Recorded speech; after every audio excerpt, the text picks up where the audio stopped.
Le trajet domicile-boulot est considéré désormais comme du travail et donc tu peux te le faire rémunérer. Est-ce que tu as vu cette bombe qui a été lâchée par la Cour de cassation? Je t'explique tout dans cette vidéo, mais avant tout, ce que je te propose, c'est de liker, commenter, partager et de t'abonner parce que chaque jour, je te donne une info, une astuce sur l'assurance et sur le patrimoine pour te permettre de défendre ton pouvoir d'achat. Revenons rapidement sur ce trajet domicile-boulot. Avant, tu es d'accord avec moi, ce trajet, quand tu partais de chez toi pour aller au boulot, n'était pas comptabilisé. Il n'était donc pas rémunéré. Qu'est-ce qui change?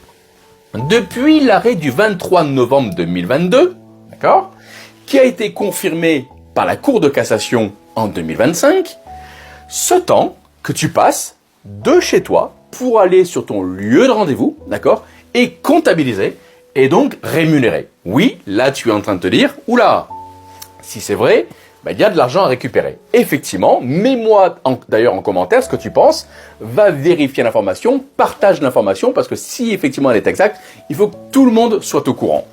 Aujourd'hui, qui est concerné par le sujet? Il y a déjà les commerciaux. Ok, il y a les techniciens, il y a toutes les personnes qui font de l'aide à domicile, et en fait les critères, et je dirais presque plein d'autres salariés. Il faut 3 critères, pour être très précis. J'ai regardé en fait le détail.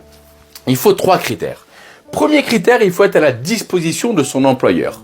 Deuxième critère, il faut suivre des instructions, d'accord, des directives.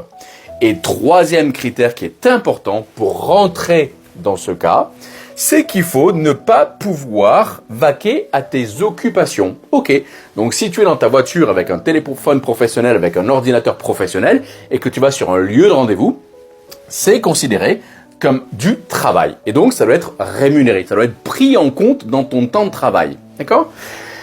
Revenons sur un exemple. J'ai été regarder, il y a un exemple très précis, vous verrez sur Internet, qui est assez intéressant. Un serrurier, d'accord, qui part de chez lui pour aller sur un lieu de rendez-vous, faire une intervention. En fait, cette personne-là, elle a récupéré la bagatelle de 140 000 euros parce qu'en fait, tout le temps de trajet a été comptabilisé et donc en heures de travail. D'accord? Mets-moi d'ailleurs en commentaire ce que tu penses. Est-ce que tu trouves ça normal? Est-ce que tu trouves ça anormal? Et partage cette information et commente et abonne-toi comme je disais tout à l'heure parce que chaque jour, tu reçois une astuce, un bon plan sur l'assurance et sur le patrimoine.